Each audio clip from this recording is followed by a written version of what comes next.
আপনিও কি মনে করেন স্কেলিং করলে দাঁত দুর্বল হয়ে যায়? এই ভয়টা বাংলাদেশের অনেক রোগীরই আছে।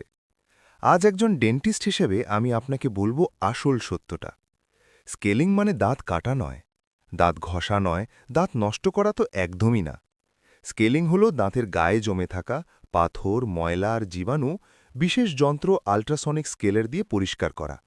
এই পাথরগুলো থাকে দাঁতের উপরে, দাঁতের ভেতরে নয়। তাহলে কেন মনে হয় দাঁত দুর্বল? অনেকেই স্কেলিং করার পর বলে ডাক্তার দাঁত ফাঁকা কিংবা নড়া লাগছে। এর কারণ স্কেলিং নয়, আসলে ওই পাথরগুলো দাঁত আর মাড়ির মাঝে এতদিন একটা শক্ত স্তর তৈরি করে রেখেছিল।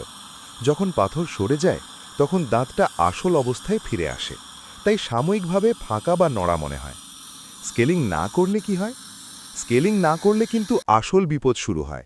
মাড়ি ফুলে যায়, রক্ত পড়ে, মুখে দুর্গন্ধ হয়, ধীরে ধীরে দাঁত নড়ে যেতে পারে। অর্থাৎ স্কেলিং দাঁত দুর্বল করে না, বরং স্কেলিং না করাই দাঁত দুর্বল করে।